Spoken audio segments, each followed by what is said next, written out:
whether you're talking state constitution or you're talking Declaration of Independence or even just the U.S. Constitution, there is nothing in there that says that you would disobey your God. In fact, the Bible, as well as our founding documents, pretty much state that if there is any law that is passed that goes against your own rights, it is not to be considered a law at all, and you're not to obey it.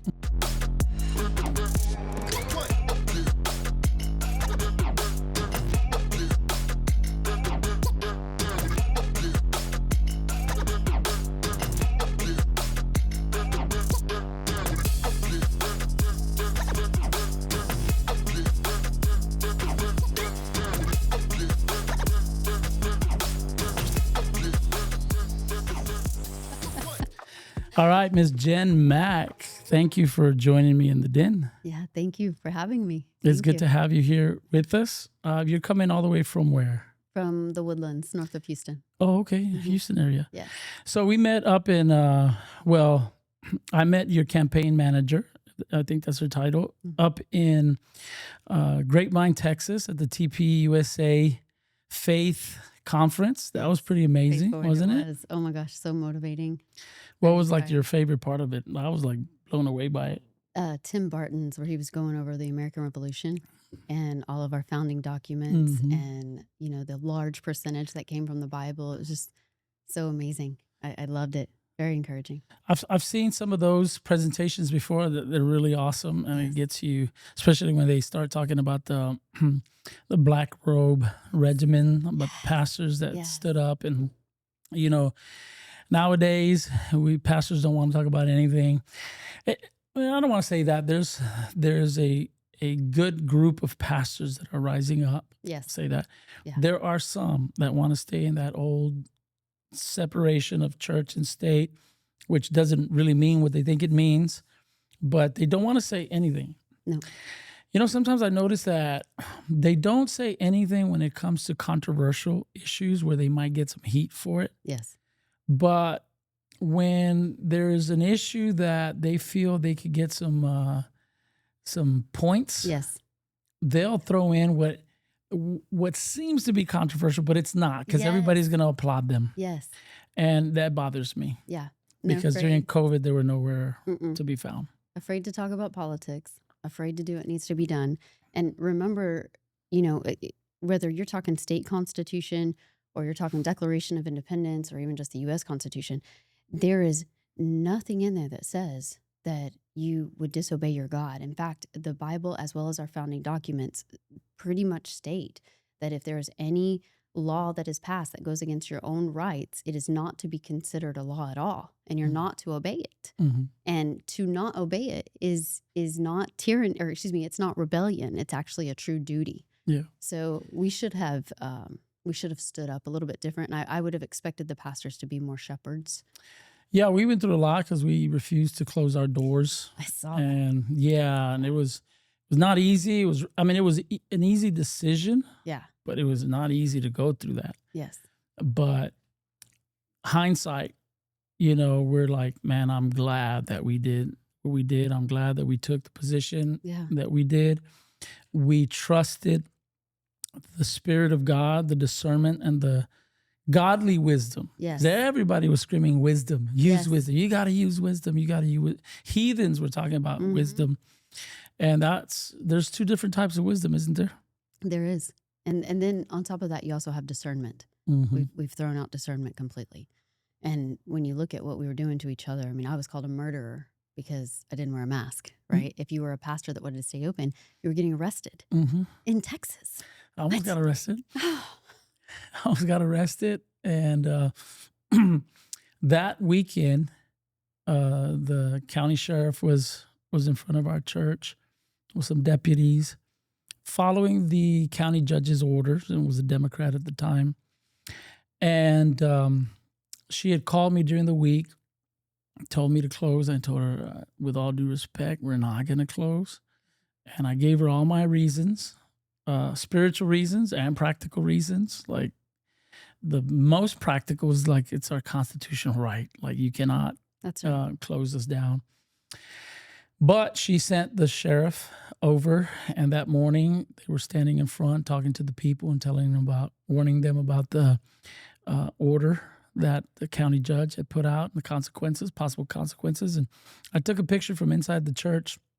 We didn't have this wall at the time. I took a picture from inside the church and I posted it.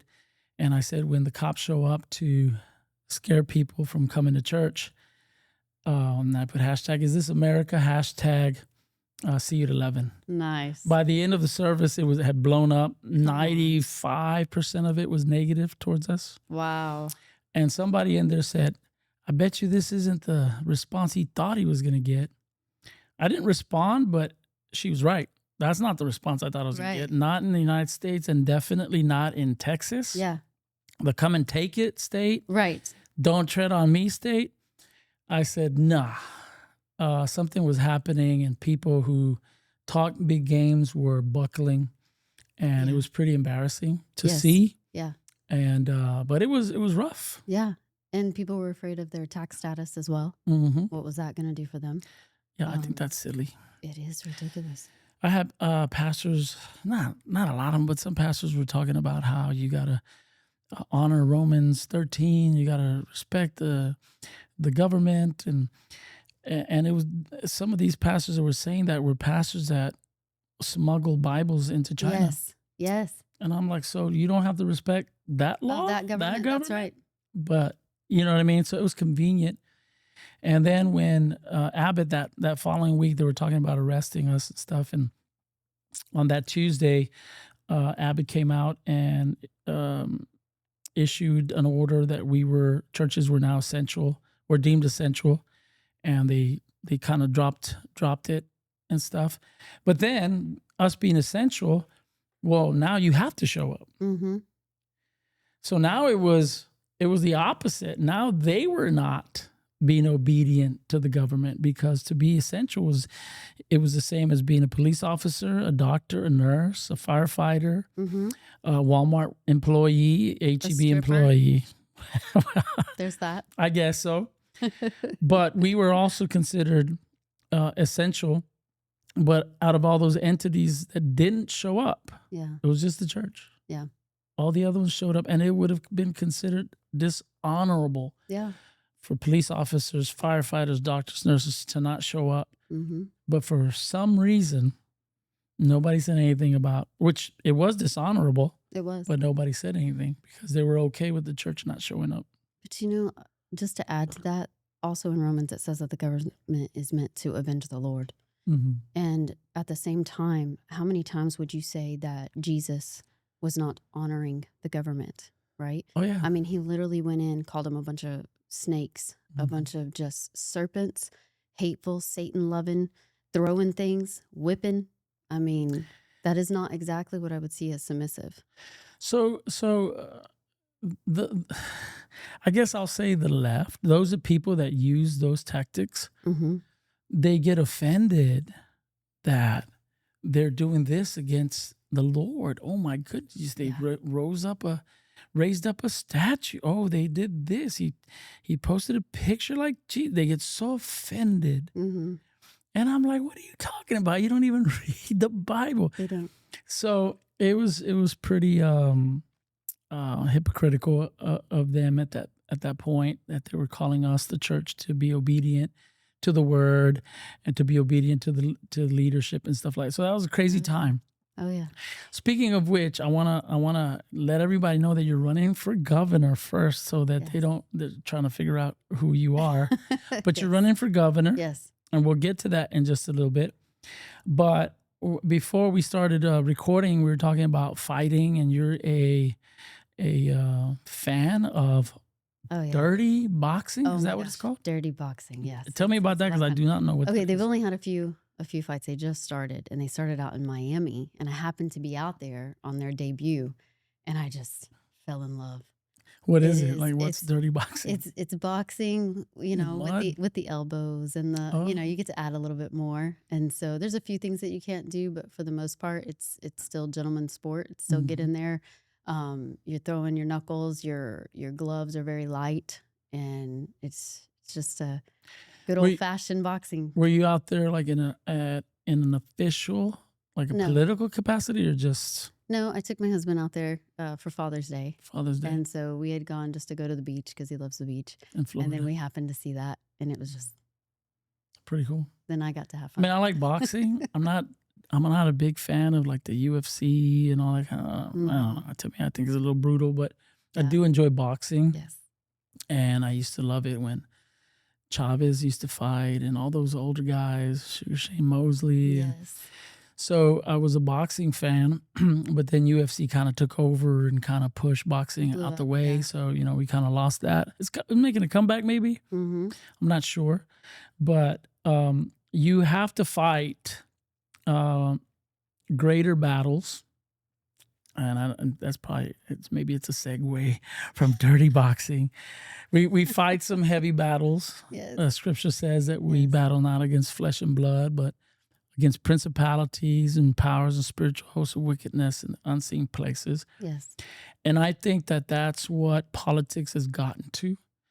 A lot of people argue that the church should not get involved in politics, but politics has made its way into the spiritual realm, into morality and moral values and stuff like that. So they're trying to impact those things. Yeah.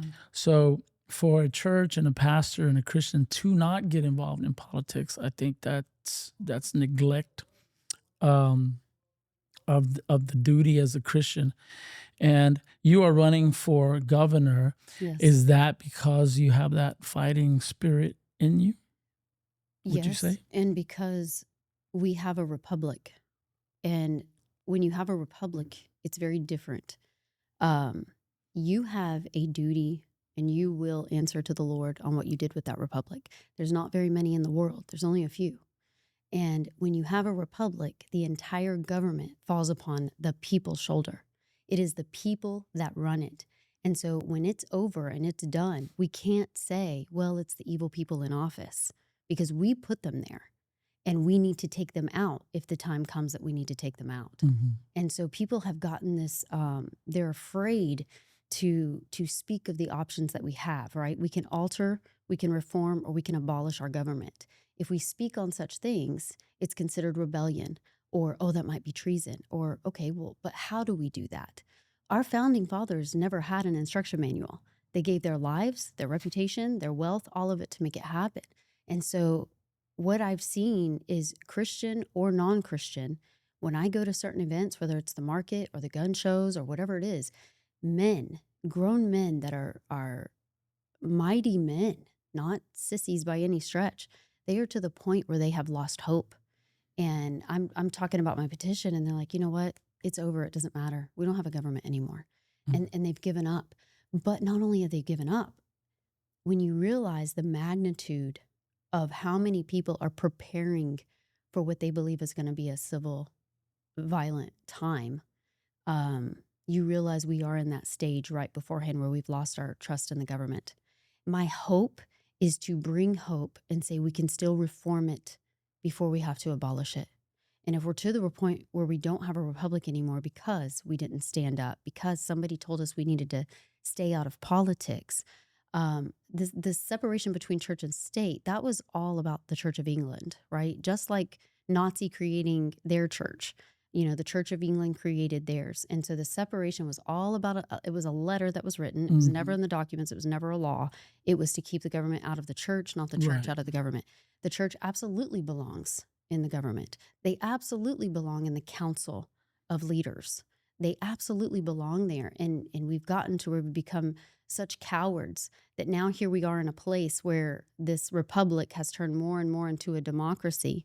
And then the democracy will become more and more like a socialist land. Mm-hmm. And when you're to the point that you can't say certain things, when I say we need to be revolutionary, we need to really start a revolution.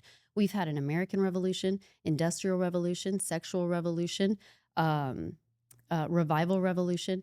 We need a Reformation Revolution. We do. Because if we don't, I'm afraid a violent one will come. Mm-hmm. So what would that look like? What are you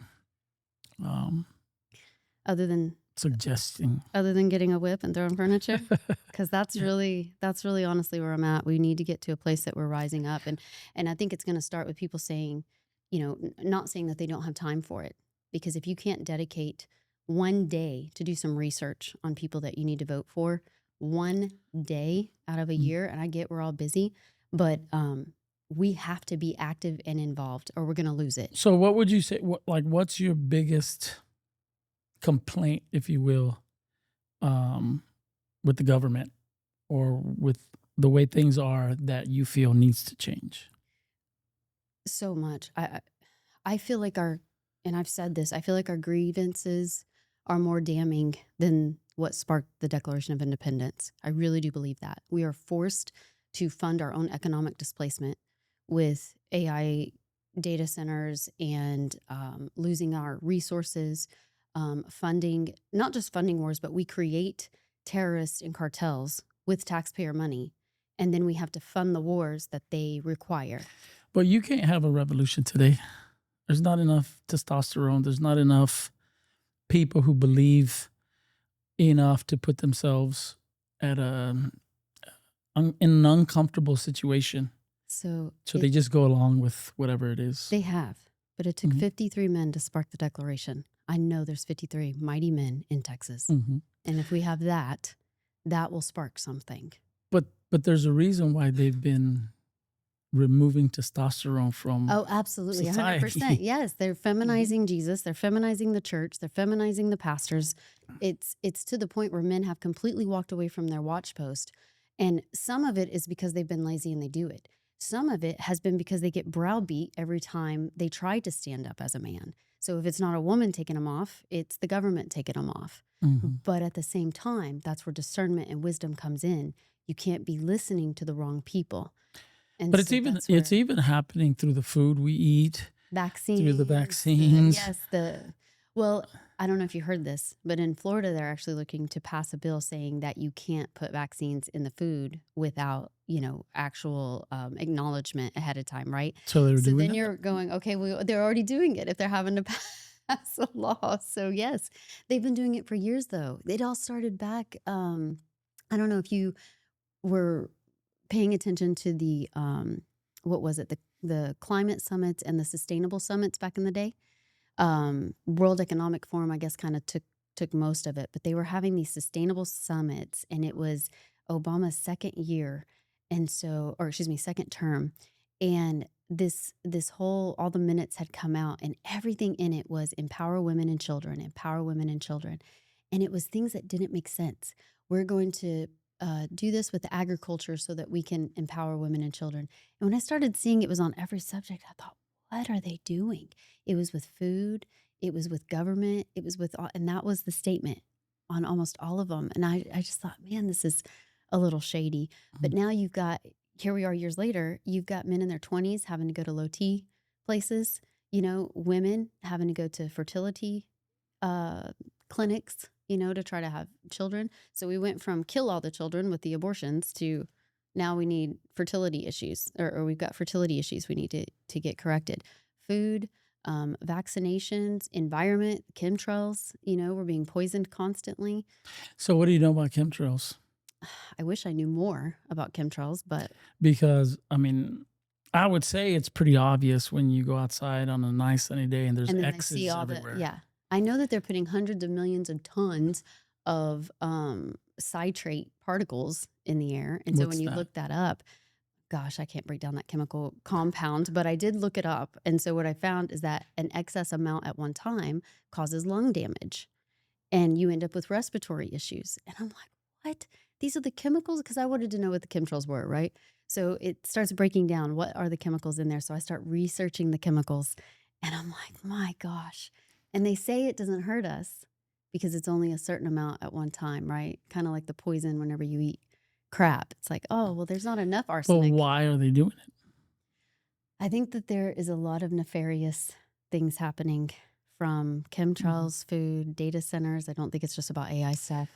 Well, tell me about data centers, because I was just at a commissioner's court today, and data centers came up, and the group that I'm not a big fan of was against them, Yeah. right? And usually that gives me the direction I'm going to go in. Yeah, I know. But But I don't want to just go by that if I don't have information. I want Yeah. information. What's up with these data centers? Because there's one that's getting ready to come here to Robstown, just To your outside of area. Robstown. Yeah. They're coming in all of the smaller towns Mhm. because you don't have as many permit requirements and stipulations that you need. And plus, the city can't get together and fight them on it. So if you're out in the county, what I'm finding is there's not enough leadership to come against it.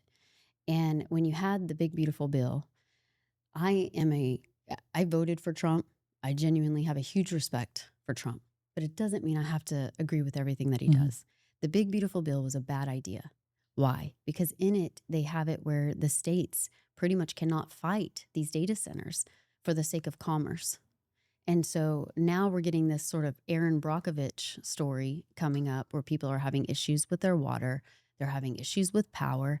And I get that there was an arms race with, trying to be the top in the AI stuff. But when you look around the world at how many everybody else has in the hundreds, and here we are in the thousands, I think we won. We need to stop and we need to assess the damage that we've created With what? With the data centers? with the data So centers. what are those? Like, help educate me because I do not know what a data Well, center is.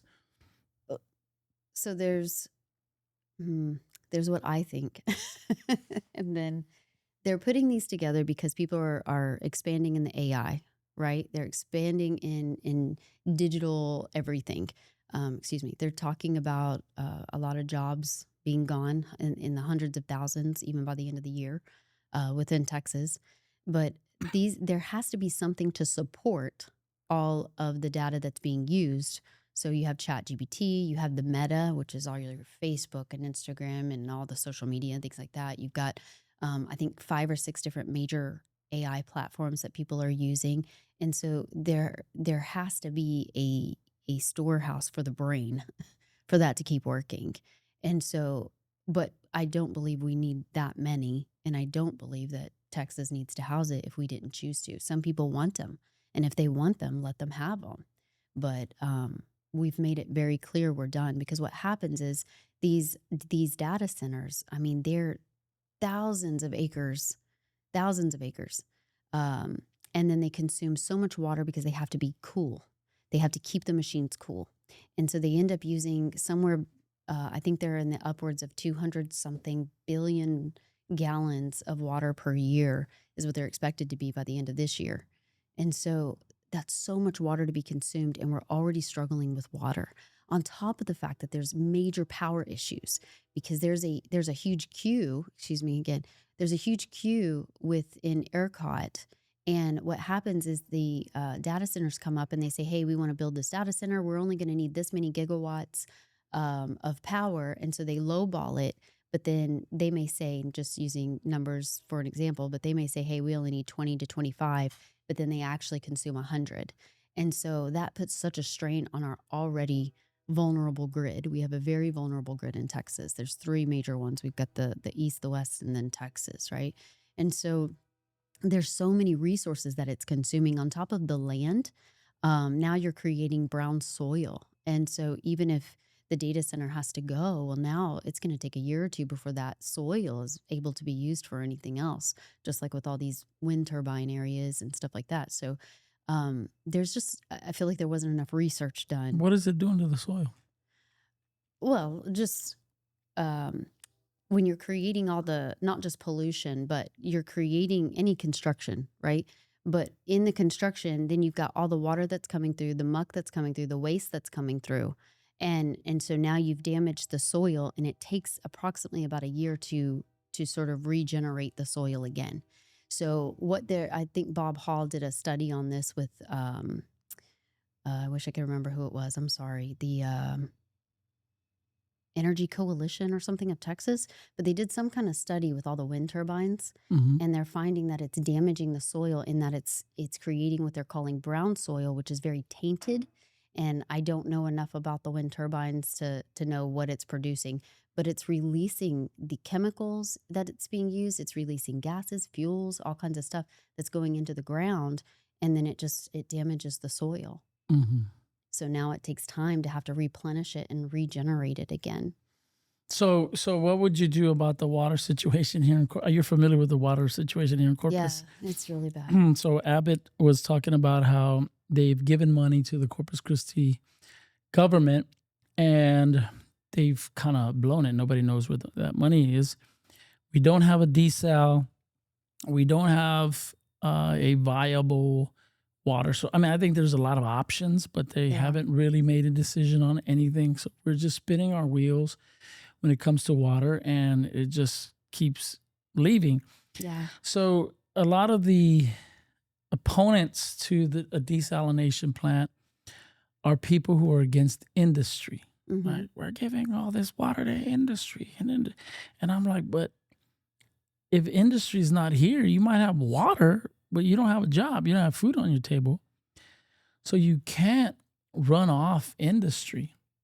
You have to have some way to provide water for industry to come in and provide those jobs and kind of grow an economy.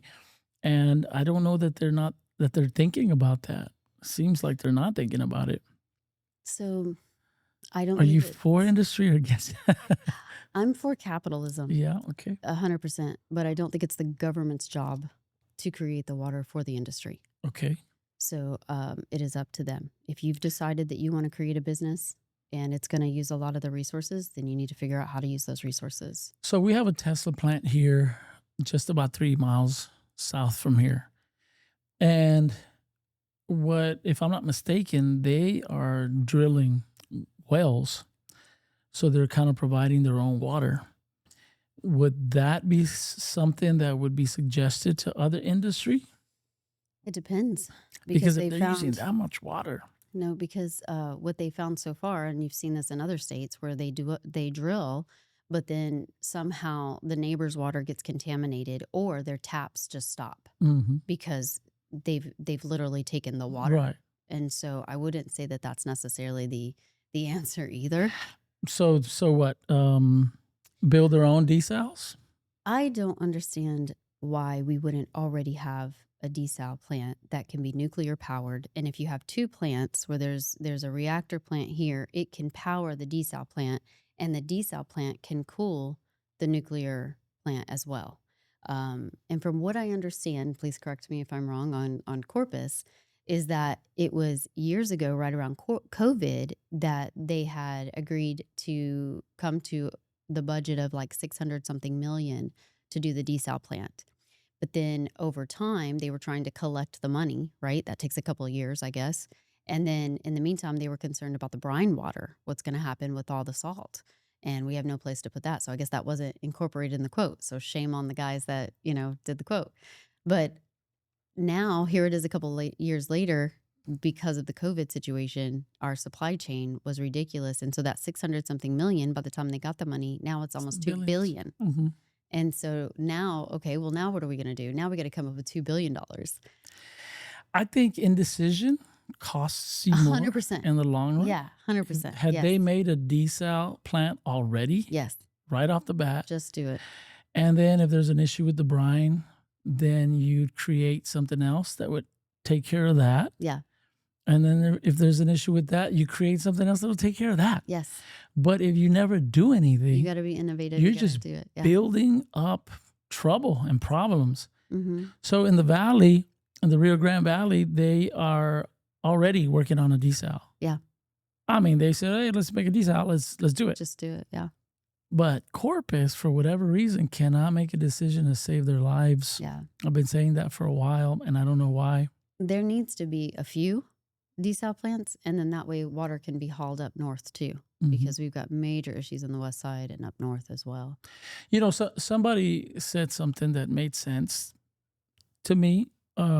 He was a local reporter, and he said, I think we're blaming the wrong people because water like that should be a federal responsibility. It shouldn't really fall on the city to provide water for all these industries and for the people and that kind of stuff. I think it's beyond their pay grade. And I kind of think so, especially in our community in Corpus. I don't think that some of these politicians are equipped to handle decisions of this magnitude. Well, I think just the statement alone gives the impression that it goes from the city up to federal, when in reality it starts with the city and then it works its way down to federal, Hmm. right? So the city literally gets paid by its taxpayers to come up with solutions for the water. So each city gets paid to do that. With that said, if you can't, then you expand. But at the same time, regardless of the reason Corpus is in the same position or in the water position it's in, there's many cities all over Texas that are in this position for other reasons, whether it be because of a data center or because of a drought or, whatever the case is.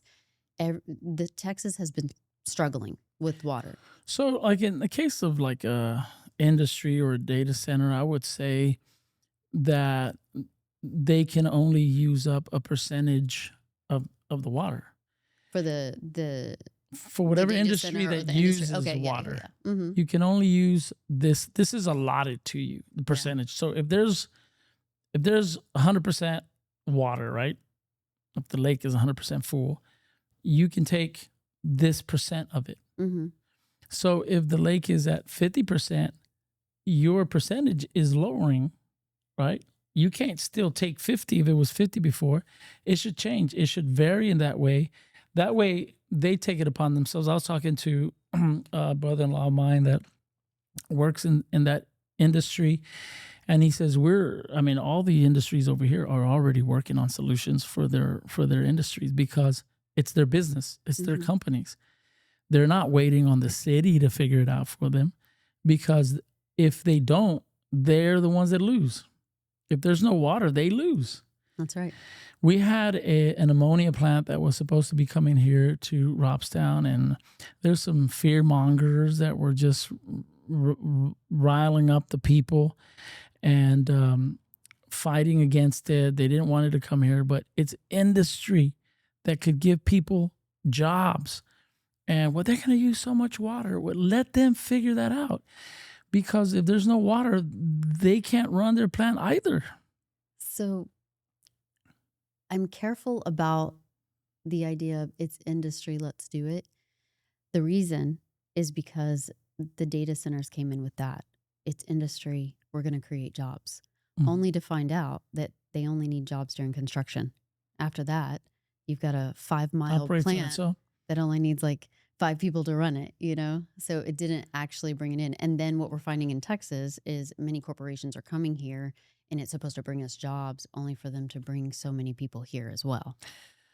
Yeah, but there's a lot of people here that need jobs. They are. And so they need to hire so many Texans. I think there needs to be a percentage. Like if you are going to come for the sake of industry and you're going to use up the daggum resources, then you better hire an X amount of Texans.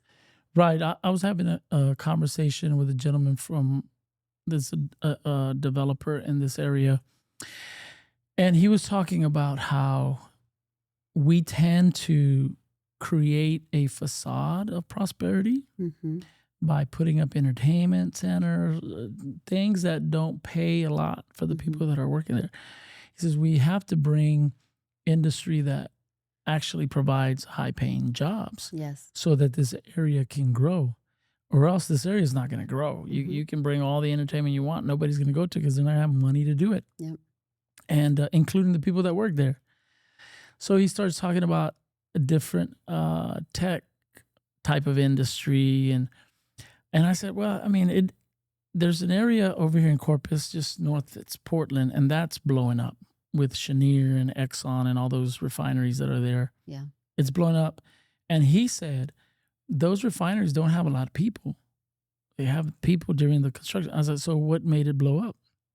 So, well, all the accessorizing, I guess, type of companies that have to come and provide this for the refiners. I said, well, there is actual prosperity then. He said, yeah, I guess so. So maybe the ammonia plant or maybe the data centers won't provide a lot of jobs, but maybe there's going to be industry that surrounds that could provide jobs. I'm just saying because we're in Robstown. Are you familiar with Robstown? Actually, I'm just learning about Robstown, to be honest with you. Yeah, you should. It's an interesting place. Yeah, I like the downtown. It's super yeah, it's not what it used to be. Yeah. But there's no industry here. Yeah. So either people have to leave to go work. Mm-hmm. We have about 10 government home projects in this small little community. They're all around and they're in the middle. So I don't know who thought that was a great idea, but what that creates is people leave, people that can afford something nice, Mm-hmm. leave. Yeah. And it attracts even people who are not from here, who cannot afford to come and live here because it's affordable. And it only furthers the problem that we have in not having any prosperity. Because who wants to come to an area like that? Who wants to come and build their business or their restaurant here in an area like this? Can I give a different perspective? Sure. We So- need different perspectives. I'm from Utopia in Uvalde County. Okay. It's a very small town. I lived right between Concan and Utopia, very small. Mm-hmm. And I guess my question is, men have, since the beginning of time, gone to go work and then come back home. Is there a problem with doing that? If there is, what is that problem? And the reason I say that is because Utopia is such a beautiful, quaint town. It hasn't grown. There's no industrialization, but people are happier than I've ever seen them. There's joy, and I mean joy of the Lord on people. You go in, people are waving, they're talking. You've got the one cafe. Well, now we got two. There's two cafes in the whole town, right? Everybody knows each other, and they love it. Small town USA. And that's great. I love that as well. But they drive 30 miles to go to work. Okay. So 30 minutes. Now, if that was the case here, that'd be awesome. Yeah. Because people find dignity in work, and Yeah. they find self-confidence, and they have something to live for. But when you have at least 10 government home projects, and government is supplying everything, giving them everything where they don't have to go to work. No, well, I agree. Yeah, you lose 100%. No. dignity, you lose ambition, Yes. and you're just settling for what the government can give you. Okay, so I have zero tolerance of the the working class having to pay for the non-working class. That's forcible thievery. Period. But they're being conditioned to do They it are being because conditioned. Yes. if you go work your butt off, and some people may not see that's better because of the dignity it gives you, but you get paid less than if you just stay at home and do nothing, collect from the government. Yeah. Find a little way to manipulate it just a bit, and you keep yourself comfortable. So why would you go and bust your butt when you can do that?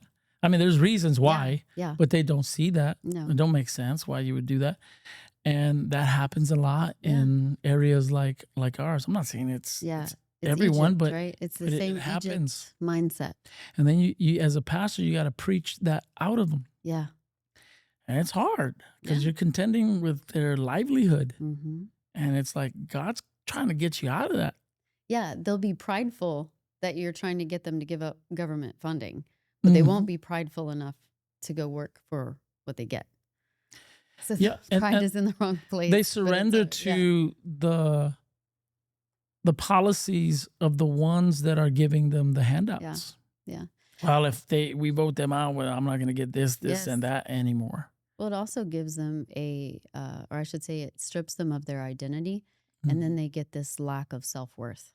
And so they're only worth whatever that paycheck is. So it's really kind of a multifold attack on these people, if you think about it. So you're keeping them enslaved to where now they're becoming serfs. And then, you're taking their identity away because now you're a number on a card. And, you've got to check in, you've got to do this, you're a number now. And now this is your value. This is what we've put a value on for you, rather than them go out and decide what their value is because of capitalism, Yeah. So you're running as an independent? Yes. Against Abbott? Yes. And who's the other, Gina in Hillside or something like that? Doesn't matter. It's Abbott. He's my only Yeah. opponent. Yeah. Right. So what is your beef with Abbott? I'm not saying you shouldn't have one. I'm just saying, what is it? Because I think a lot of people have beef with Yeah, this has Abbott, been and a lot of people difficult. love him. Okay, so I jest about the other. We have two. Gina's the Democrat. I can never be okay with that, and my hope is that representing Republicans, independents, conservatives, Christians, constitutionalists, um, whoever else would fall into that category. That is kind of who I represent. That voice, right? Having a Democrat in office, especially in that executive branch, you will always be catering to socialism. You will always be Mhm. feeding that. So you need to be very careful, because I hear that a lot in the comments, is that I can't have Abbott, so I guess I have to go Democrat. Mm-mm. Don't do that to your state. Um, as far as Abbott's concerned, this one's hard because I have respected him. I truly have respected him, and I respected him from the beginning. But then I have seen one compromise after another. And I have seen where we are today in the last, 10, 11 years. We're not better than we were.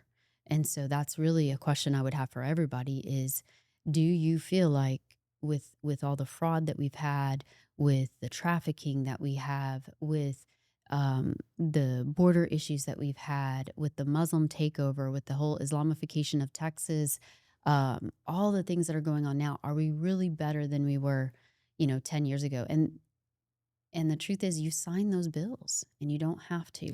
So what is he doing or not doing that is causing that, creating that?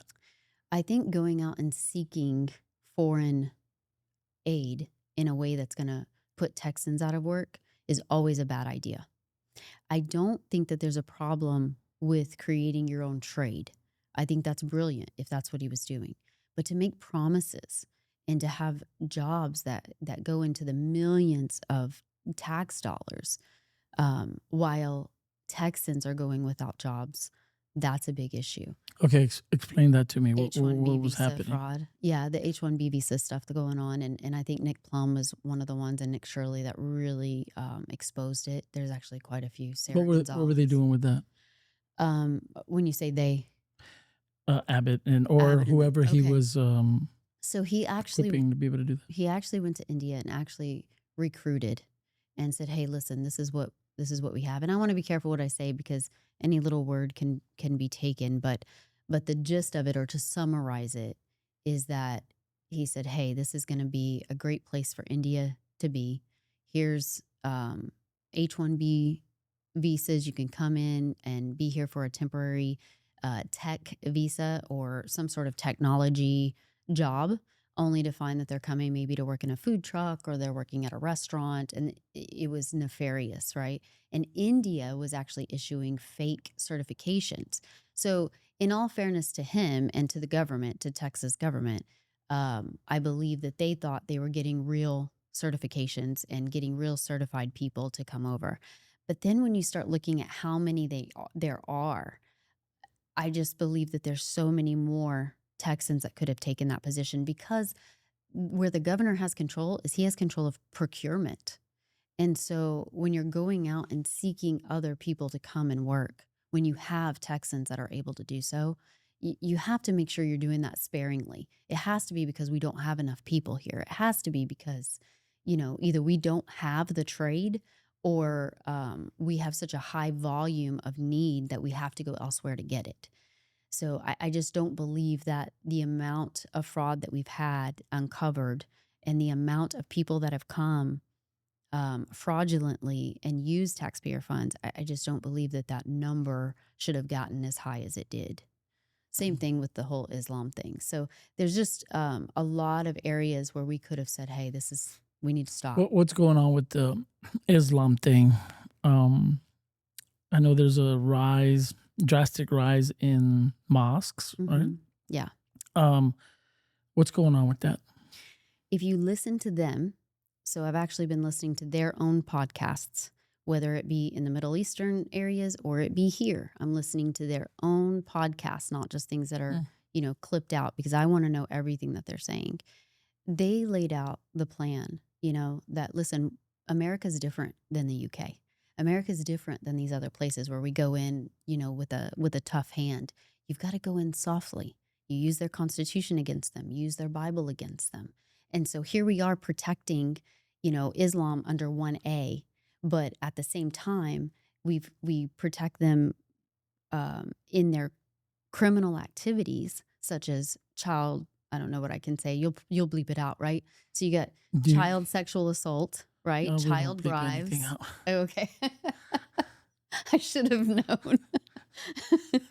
But child, pedophilia, child brides, and then the abuse of women, treason, open treason, saying we're trying to get rid of their constitution. We're trying to get rid of their republic. This is how we take them over, because they understand our constitution more than we do, which is go into the lower government, start getting elected, bring your people into this one area. It's the Mecca, right? And so it's the peaceable time until we get enough numbers before it becomes Medina, which is the violent portion of the Quran. And so they say exactly what they're going to do. Now, we protect them under 1A with their criminal activity, but what really frustrates me is in Waco, we had the federal government burn alive men, women, and children in Waco over a $25 and a $200 permit, right? And supposedly they were, this was a cult leader and all the things that were said there. So we're burning alive people over here. They weren't protected under the 1A or the 2A. And then we've got these people that are actually openly committing crimes and they're protected. And the truth is, if you're practicing Sharia, this is another thing. We were going out and voting on these propositions. It is all dog and pony shows. We were never to be voting. We don't need more amendments. We don't need more laws. We have it covered in all of our founding documents that you cannot have a dual government. And if somebody is practicing a dual government or impersonating a judge, they need to be arrested for impersonating a public servant. There is no reason we can't already take care of it. So where is this happening, and how often is that happening? North Dallas area is really how it's been consumed. North Dallas mostly. But at the same time, Houston has become one of the biggest hubs for Islam. But you see more of the government side in the North Dallas area. Now, why that became a hot spot, I'm not sure. But Texas has always been a target for global enemies. So if you listen to any of the elections, whether they're running for president or local office, well, I wouldn't say local, but if they're running anything federal, we've got to take Texas. If we take Texas, we get everything else, right? So our own American enemies, our domestic enemies, want to take Texas. And then you've got the rest of the world also looking at Texas, because if you take Texas, you take the rest of you take the rest of the Americas. And so if you take America, then that's the last free government. And so the free world falls. And how is Abbott enabling that? Again, that's the executive branch, right? And so what happens is there's what no could he do to prevent that? Well, you don't need investigation after investigation. He's initiating many investigations. And then he's passing it up on the Islamic takeover, right? The Sharia law. So all of these, I can't remember how many have been exposed so far, but they're in the tens, right, of Sharia courts that have been exposed in Texas. And so instead of shutting it down, he passes it off to the federal side and says, we need you to investigate it, just like he did with Epic City. That needs to be taken care of within the state. In fact, we need to stop asking for the federal government to put their fingers into our own state. We need to take care of what we can, because we can handle these things. So I would say what could happen is, quit going to mommy and daddy. Let's go ahead and take care of it within the state. We don't need more investigations. How would you take care of it? You go in and make the arrests. Obviously he doesn't get up and go do it. But yes, the executive branch goes and they take care of it. If you are impersonating a judge, it's already been investigated. They've already found that Sharia courts have been taken place. And so instead of that going further, then you need to go ahead and make those arrests, and you need to make an example out of them. Because if you were to decide to go ahead and impersonate a judge, you would go to prison. But they do it, and there's multiple investigations, and I don't know, they said it's part of their religion, so it's protected under the 1A. No, criminal activity is not protected. So that's been my issue, like, not that it's an issue, but a concern. How do they stop Muslims in Texas? They're protected as far as the religion is protected. So what, for instance, like you have politicians like Valentina Gomez, that she's an avid opponent, if you would. She's loud Yeah. about not wanting Muslims in Texas, Yeah. and like she's screaming it from the rooftops. hmm But what can you do about it other than those arrests for Sharia law? Yeah. They can pause all that and still grow, and then once they have more No, presence, I honestly believe that they would go. I honestly believe they would go to a place where because the idea is soft jihad. That's the plan. And so if they can't have soft jihad, meaning they can't create their own small governments, then they would go somewhere where they could. But Texas is their Mecca. They have already said that they want it to be their Mecca, so then it can become the Medina. So right now they're living in Mecca. It's the peace. We're going to take over this way, and there's nothing you can do about it. We're going to start with your local governments. We get into law enforcement, then we become mayor, we become city council, and then they get bigger. Why? Again, because they understand our Constitution more than we do. mhm. When our local government is where we need to be the loudest, we need to be stepping up, but we're too busy in our Yeah. phones. Were you following like the Valentina Gomez race, Mm-hmm. her campaign? Mm-hmm. Why do you suppose that she lost? She seemed kind of popular. Yeah. To be honest with you, I wish I knew her more. I really don't. But what I saw was it was mostly anti-Muslim, and I didn't see her really speak on any policy. And I really think that that's what hurt her. I don't think it's because she's a bad person. Like I said, I don't know her. I think it's just that was kind of her brand, and she sort of got branded that way. And so she never really had a chance to speak on policy specifics. Yeah, because she was implying that there was some interference with the election, some fraud. Yeah. How true do you think that is? I think that there is, I mean, or I know excuse me, there's there was fraud in absolutely because elections, but yeah, there are a lot of people that have said that they would go to check off a name and then something happens and there's a glitch there's or nobody to check something. that. That just seems so. No, I'm so I don't know if you've heard of Shiloh Marks. He's Victor Marx's son. Okay. He is an awesome young man, but he has really started pushing to fight for election integrity. And he started in California and then he wound up working in Texas. And he found out that there's like hundreds of thousands of people that are listed as voters that should not be on there. They're either dead or, or in people that supposedly voted too. So he's finding all this stuff out. So there's so much fraud to uncover that is one whole pillar that needs to be addressed. There And needs to who's be gonna do it? somebody. You need one person to be appointed, a committee. Well, I Nobody say does one anything person, but about it. Look at Trump's. Look at But there can be. Yeah. 2020. Yeah. I mean, you don't have to be that smart to know that that was rigged. There's no reason that you cannot appoint someone to go in and investigate But do the you fraud. understand what I'm saying? Like there Yeah. was no recourse. Mm-mm. Nobody was trying to get to the bottom of it. People that were within the power to do so didn't want to do anything about it. I would watch the news and I would watch conversations. Nobody even wanted to mention it. No. They wouldn't talk about it as if though we're stupid and we didn't see As it. though we didn't see the videos. Yeah. Right. Yeah. It's like, why aren't you guys addressing this? Nobody addressed it. Even Republicans were not addressing it. No. And I'm like, that's weird. Like we saw it. We're not hallucinating. We're not stupid. But that's not the only thing that they're doing it with, right? So there's no resolution for the election fraud. No one is being held accountable, Nobody. right? Nobody being held accountable for J6.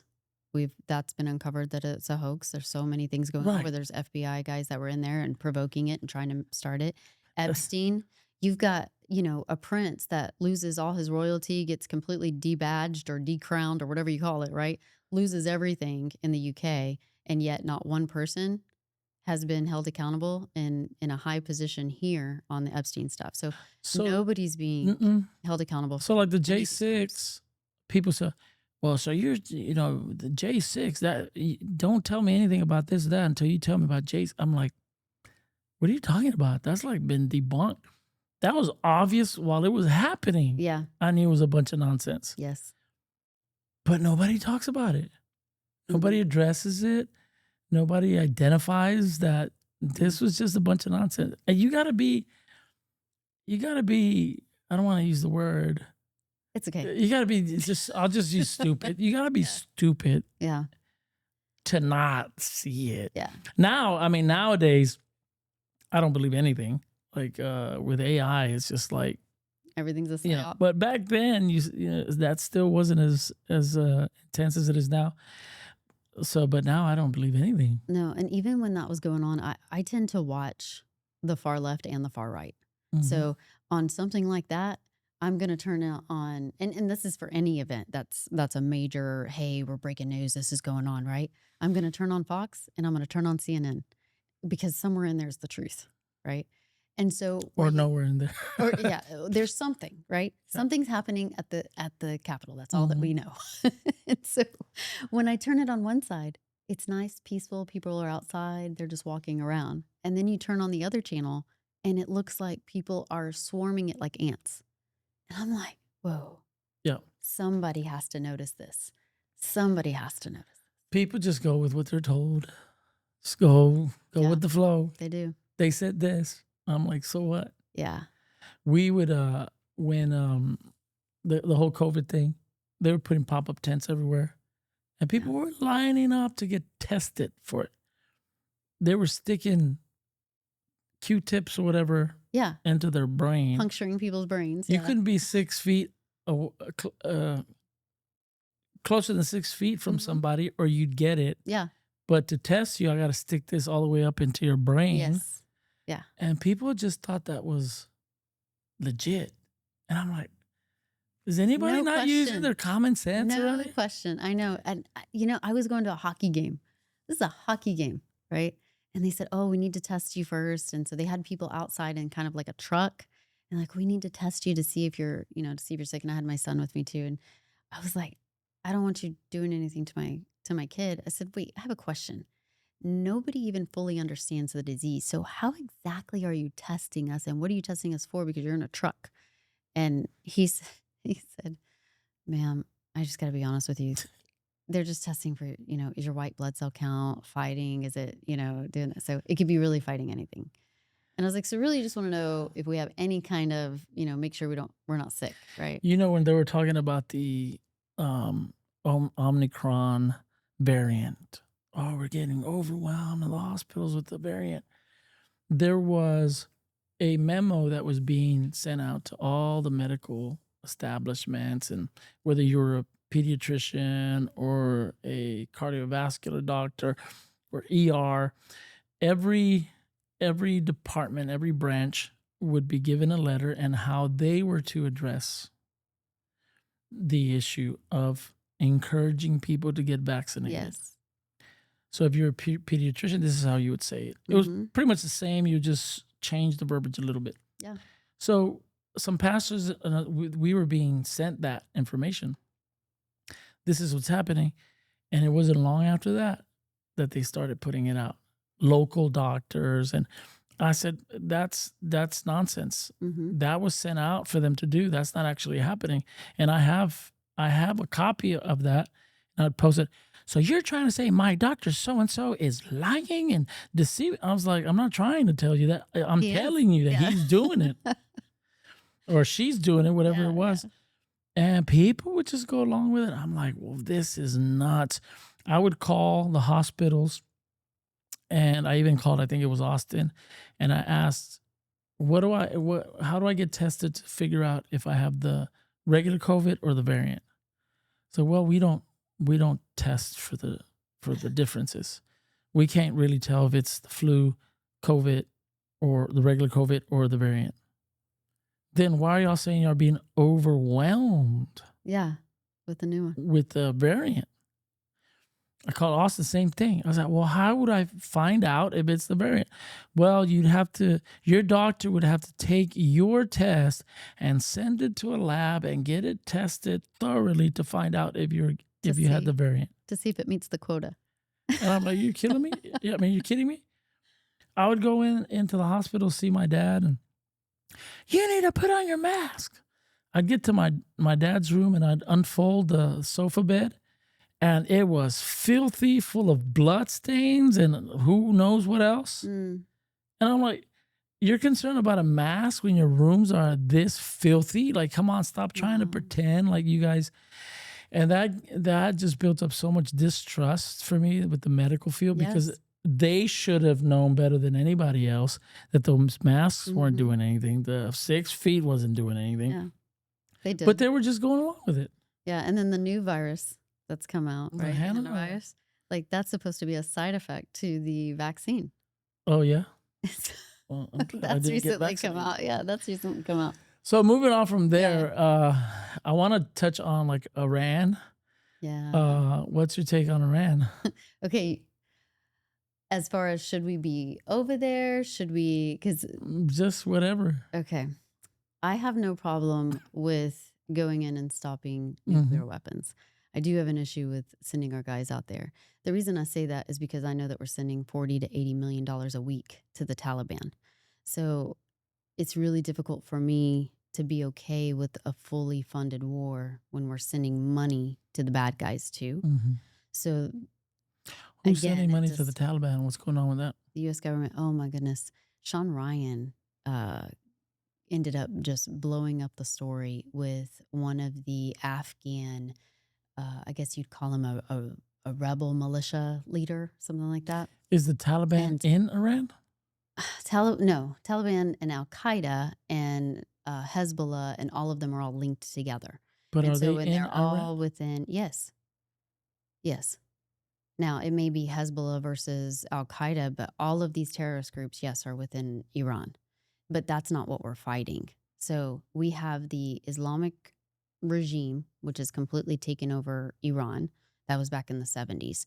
Their very intention is to have death to America, like whatever that looks like, if that means fighting or if that means coming at us with soft jihad. What's the group that's operating in there that's fighting us? Because the citizens The are citizens are glad not. Yeah, the citizens are that we're happy. in there. No, Iranian people, they have said this. So I don't know if you know this, but there was a whole protest of solidarity. So Mm. when I talk about Iran, forgive me because this is not about the people.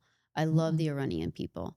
They had a whole protest of solidarity. They called and asked me to come because one of the women, I didn't know I did really. see that video. Mhm. Yeah, I didn't know who she was or how far she was involved. She had worked with my husband at some point, and we were just really big on anti-trafficking and women's rights and not being treated like animals. Mhm. She had gone through a lot with her own family and her own friends dealing with the Islamic regime. So I ended up going, and she just explained to me how they are really the Iranian people who are here have been trying so hard to warn us what happened in Iran is the very intention of what they're trying to do here, Oh yeah. right? Mhm. And so they started with social protests at colleges and other institutions, and then they would hijack those social justice protests, right? And then they hijack it for their own reasoning, and then somehow the Shah sort of got. They say he got deceived, and so he was trying to, I guess, be politically correct and allow them to come in with whatever it is that they wanted to do. And then before you knew it, it was a full on takeover.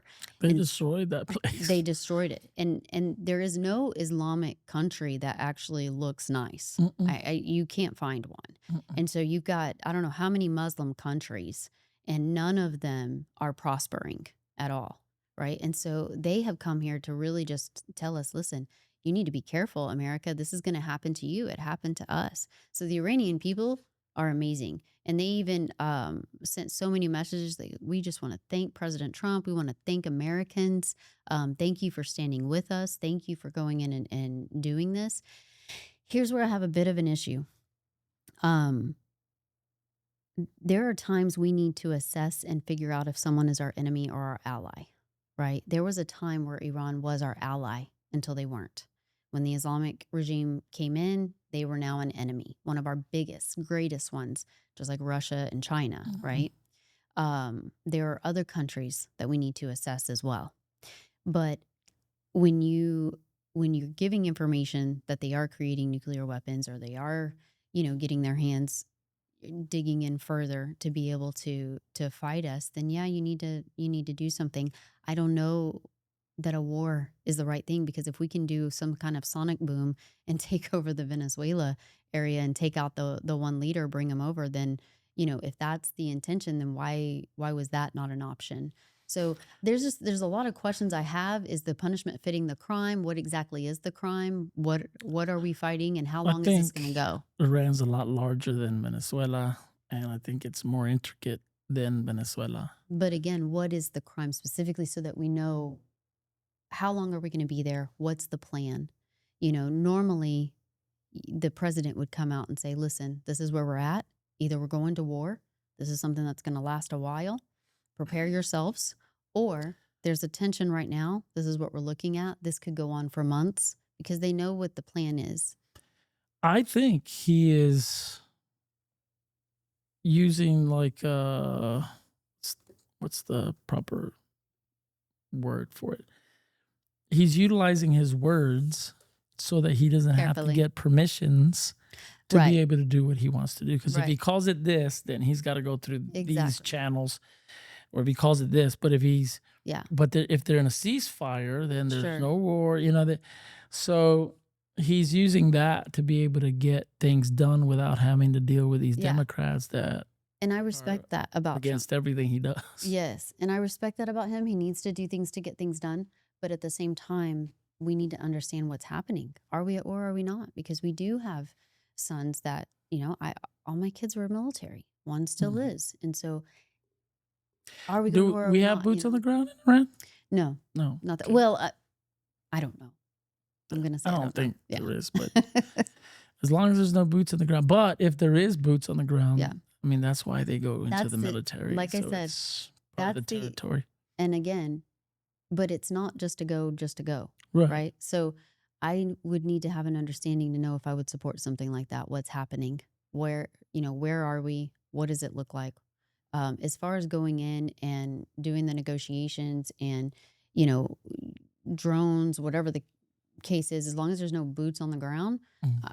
okay, do what Go you for need it. to do. Go Let for it. them cook. I Listen, say let them cook. if they're trying to kill their own people, they're blaming us. They're Yeah. blaming Trump for, he's killed so many thousands of Iranians. But the Iranian people are saying that that's not the case. Right. So the people who are there are saying that's not what's Right. happening. Right. But if we do send soldiers, we do send boots, then I do need to make sure I understand why. In all of this, we see biblical prophecy. We see end time things being put into motion or coming together, puzzle pieces coming together and all that. Yeah. We see aliens now being talked about and all that. I'm not going to get into that, but what do you suppose God is doing right now in the middle of all this? Sometimes I feel like he's elbowing angels going, watch, this will be funny. They just they're not even reading the word. I literally told them all this was going to happen and they're acting like they don't know. So between the wars and again, even with the war, I'm a woman of war and a woman of peace. I prefer the second, but I'm not afraid of the first one, right? There's a time for it, time for all of it. Between the wars, the disasters going on, the end times, the aliens, right? That's setting the stage for a lot more nefarious things. I'm sure that's going to be the blame, right? When Jesus comes back, it's like, oh, it was the aliens. And I've even seen Christians now saying that the aliens are gods, that they're actually the ones that created the humans. These are Christians that are suddenly turning over saying it's I don't the listen aliens. to anything no more because I'm like, my with goodness. AI, you There's can't so believe much. anything. My goodness. But I do believe God is doing everything he said he was going to but do. what does interest me is what Ezekiel saw, the wheel within the wheel. Right. And God actually doing something through that. Yeah. And people are just not going to understand it.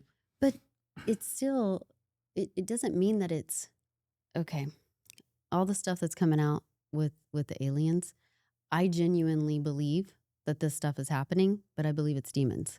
So I see where scripture's not wrong, right? So it's not a either or, kind of like science, right? With the whole COVID thing. Oh, you must believe in science.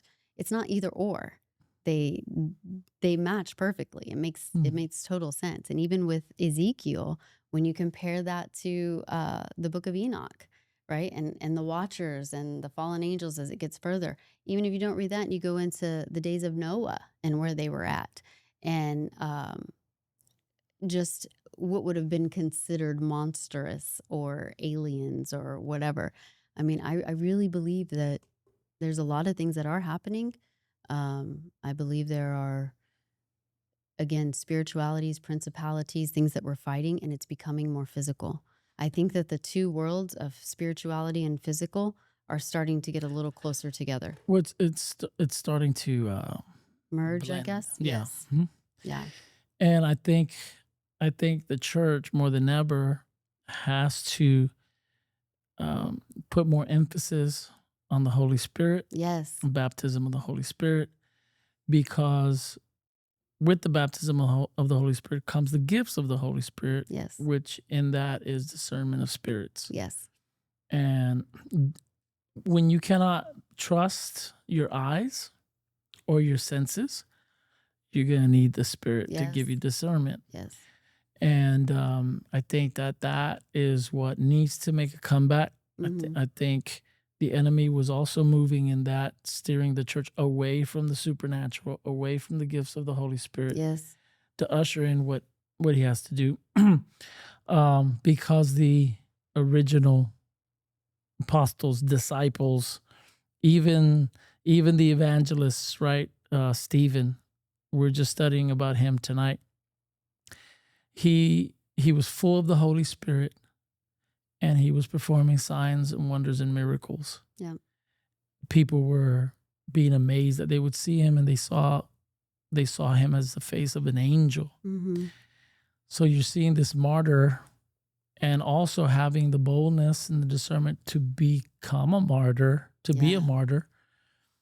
That's what God is calling the church back to. And if we're not operating in the Holy Spirit, we won't have discernment. We won't have boldness. We won't be able to perform the signs, miracles, and wonders Right. to capture the people. And we won't be willing to die for our faith, Yeah. which is what's necessary. You know, I joke a lot because somehow deep inside I think I'm funny, but I'm really You're I funny. don't know. But when you ask about where God's at, he people have said your God is supposed to be a God of love. I actually didn't say that, but that's one characteristic. He's also a jealous God, a consuming fire, and a mighty man of war. He's got many characteristics, right? And we're in a time where we're experiencing all of him. I Mhm. mean, truly all of him. Yeah, and people don't understand the No, definition of love. One of those is chastening. that's right. And what would you do for your Yeah. daughters, right? Mhm. Like, what would you do for your kids? And I've said this before, and again, I know things get taken out of context, but for those I love, I tell you right now, I would absolutely kill Put if a beating someone was on gonna you. hurt. If someone's gonna hurt my family, I'm telling you right now, I sleep with my Bible and my pistol. One of them will help me. Yep. Period. And as far as the church, my goodness, may the pastors wake up. May they wake up and may they become shepherds once again, the ones that would fight the lion and the bear. May that be the case because Jesus specifically said, these signs will follow them, Mm. right? You will cast out demons, you'll heal the sick, Mhm. go out and spread the good news, go do these Yeah. things. He was very clear that these signs will follow them. So people that are like, oh, well, those were just for the disciples. No, either you're a follower of Jesus or you're not. And I am a follower of Jesus. Amen. And that's something very refreshing to hear from a candidate for governor of the state of Texas. So before we close, what are you doing right now? What needs to happen for you to become the next governor of Texas? So first, we have two campaigns going on. The first one is getting petitions signed. So we need a whole signature gathering. And I know they're out there because I understand there's about 50-something% of the conservative side, Republican side, independents that even voted in the primaries. We're finding that a lot of Christians, 60% and higher, actually don't vote at all. And so if those people who didn't make the primaries or who didn't vote in the primaries, can make their way to my website. We're going to find them and get the petition signed. Once that gets done, I turn all those into the Secretary of State. that happens June the 24th by the end of the day. And then from there, if I get enough signatures, I gain ballot access, and then we can actually start the campaign. Wow. Yeah. It's coming around pretty quick. It's coming around. Oh my goodness, 40-something days. So you got a lot of hurdles to jump over before you get there, but we pray the best. Thank you. And hope that it all works out and comes together. Yeah, me too. Ms. Jenn Mack, thank you for joining me in the den. Thank you. This has been great. Thank you so much.